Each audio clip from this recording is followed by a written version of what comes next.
Some developing 49ers news to get to here on the San Francisco 49ers Report by Chat Sports. I'm Chase Sr. Thank you so much for hanging out here with us on this beautiful Thursday, and happy March Madness to everybody who celebrates. You got those brackets in. It's one of the best times of year, especially the opening 4 days of the NCAA tournament where there is basketball nonstop.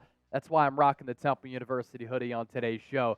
Got to say what's up to the alma mater. As for the developing Niners news, Colts safety Julian Blackman in the building today visiting with the Niners in free agency and is a signing on the horizon. Let me just say this.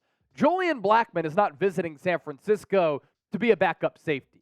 And I've said I like the future safety tandem of Talanoa Hufanga and Jair Brown, but Hufanga is coming off a torn ACL. He's due for a contract extension. Not necessarily a scheme fit with what Nick Sorensen wants to do. So I think that Blackman is visiting this team to be a starting safety alongside Jair Brown. What does that mean for Hufanga? Could be a trade candidate. Could be a guy who plays in the box as a hybrid linebacker. But keep that in mind during today's show.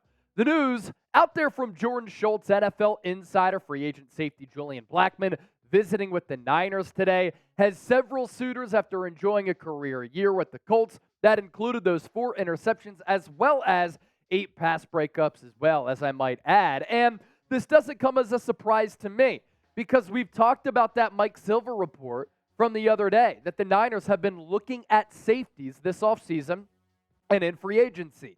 They checked in on the 4-time second-team All-Pro in Justin Simmons, who was let go by the Denver Broncos as part of that Russell Wilson fallout because they're tight on cash, and Simmons, an older player, making a lot of money, and now he's still out there as probably the most coveted safety out there. There was interest from the Niners in Rayshon Jenkins, formerly of the Jacksonville Jaguars. He signed with the Seattle Seahawks, and now you have Julian Blackman on this free agency visit, and this is a player that I like, who's young, who's starting to round into form. He's ascending, and I think he's a really solid player. As for that Mike Silver piece, this really does do a lot in explaining what the Niners' thinking might be at the safety spot, and it takes you inside the walls of the facility there in Santa Clara. Safety Talanoa Hufanga, 24-year-old, who earned first-team All-Pro honors in 2022, coming off that torn ACL, isn't assured of reclaiming his starting job. The cornerback position also in flux with starter Deommodore Lenoir facing a possible move to the slot, depending upon whether the Niners can find a suitable replacement in free agency or in the draft. With the safety market somewhat oversaturated, the Niners might be able to land a big name, such as Justin Simmons, 4 times a second-team All-Pro in his Denver career, or a less decorated player such as the Commanders Kam Curl or the Colts Julian Blackman. Now, Blackman's still available. Simmons still available. Kam Curl signed with the Los Angeles Rams. So the Niners have been doing their research at this position. And Blackman is intriguing. Solid size, 6 foot, 202 pounds, good in coverage, good speed, good athleticism, good awareness too. 2020 third-round pick out of Utah. And with what Kyle Whittingham has been able to build with the Utes, I love that college football program. Smash mouth, a lot of physicality, and Blackman was certainly a part of that. This past year had a Pro Football Focus coverage grade of 72.6, allowed a passer rating of 57.5. He had those 4 interceptions on 545 coverage snaps in addition to those 8 pass breakups. You look specifically and take a gander at the 2023 numbers. Sound tackler, 88 of them. 5 TFLs, so he made some plays behind the line of scrimmage against the run game. What's been one of the themes here for San Francisco? Improving against the run. That does not just include edge rushers like Leonard Floyd, Yetur Gross-Matos setting the edge, or bringing in a player like Malik Collins to occupy real estate at defensive tackle. This includes an emphasis on being better against the run at all 3 levels of the defense. Blackman with those 8 pass breakups and 4 interceptions too. And then the coverage numbers here. Allowed a completion rate of 70%, but a quarterback rating of 55.8. Love the PBU interception numbers, as I've said. He did not give up a touchdown in coverage and only surrendered 354 passing yards on the back end.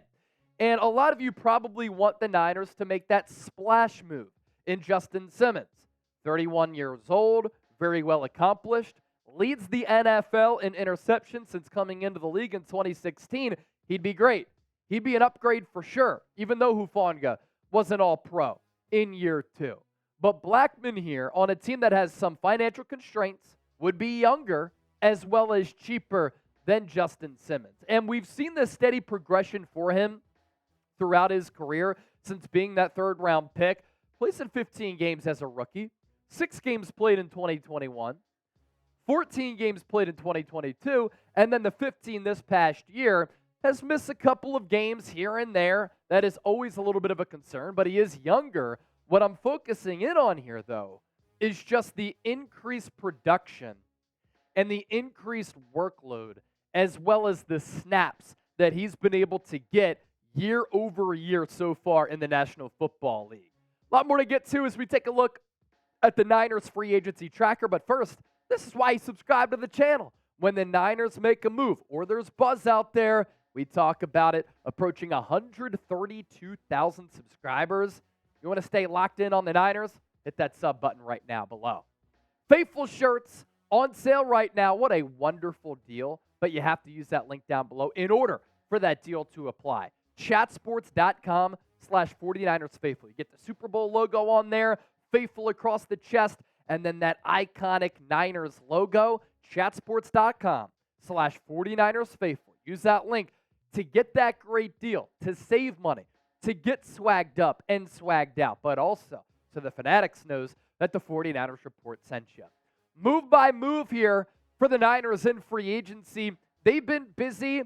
That big move probably categorized by Leonard Floyd, which wasn't like a Brian Burns type of move or one of those moves that to the casual fan might really move the needle. But I think the Niners have been active here. I think they've improved their football team in a way. They've remade that defense as far as their identity in some way, shape, or form as well. So they bring back Colton McKivitz, 1 year, $7 million extension. I think he could be the insurance policy at right tackle, depending on if the Niners go right tackle in the first or second round. Would not be surprised if the Niners trade up for an offensive tackle. It's also a very good guard class. They could go center at some point. I think offensive line, the first 2 rounds, is going to be a point of emphasis for the Niners here. And if McKivitz is back as that swing tackle, backup offensive lineman, I'm okay with it. If he's the plan at starting right tackle, I have an issue. Brandon Allen going to compete with Josh Dobbs for QB2. Josh Dobbs got some good guaranteed money. Brandon Allen, $1.121 million, or 1.21, I should say. Leonard Floyd, 2 years, 20, only $12 million guaranteed. So basically a 1-year deal worth 12, or a 2-year deal worth 6 per. Of course, those numbers can go up with good production, better against the run, good bend, can set the edge, athletic, very durable player. 4 consecutive seasons of 9 or more sacks. He joins Myles Garrett and Hassan Reddick in that category. Jawan Jennings put out on social media that he officially signed that 1-year, $4.89 second-round tender. If he does not come to an agreement on a contract extension, he will play under that price tag in 2024. But him and his agent, they can negotiate a contract extension with San Francisco. Yetur Gross-Matos, as the Niners continue to remake that defensive line, especially at end. I think he's going to play end. I think he's going to slide inside and play defensive tackle. 2 years, $18 million, 35-inch arms in stupid size with so much production at Penn State. Pro Football Focus named him the most improved player on that Panthers defense last year. Special teams ace George Odom is back. Led the NFL in special teams tackles in 2022. Was on his way to doing that again in 2023 before he tore his biceps. Then came back from that injury and played in the playoff run. Just an insanely quick recovery. Jordan Elliott, 2 years, $10 million. Malik Collins, 7th-round pick is all that the Niners had to give up in that trade with the Houston Texans. And he has 85 quarterback pressures over the last 2 years. Kyle Juszczyk cleared $1.75 million in 2024 cap space on that redone deal. Kevin Givens back on a 1-year contract. Demetrius Flanagan fouls. I imagine that's going to be worth little money. John Feliciano, 1-year deal. Devondre Campbell, linebacker, basically your Dre Greenlaw holdover plan. And Michael Kendrick's replacement, 1-year contract for him. Chris Conley, Chase Lucas, 1-year deals. Isaac Yiadom might be the most underrated acquisition for the Niners here. That's a 1-year contract, and his coverage numbers were awesome last year. Josh Dobbs, 1 year, $2.25 million in guaranteed money, and you're going to pay less for a backup quarterback as compared to Sam Darnold, but would you rather have Josh Dobbs? Some people might. He's not gifted like Darnold as far as arm strength goes, but he can fill in a pinch, and he can win you some football games. Make sure you give me a follow on X at Chase_Senior, Instagram at Chase_Senior as well. More than 12,000 followers on X, 25K on IG. Let's keep building.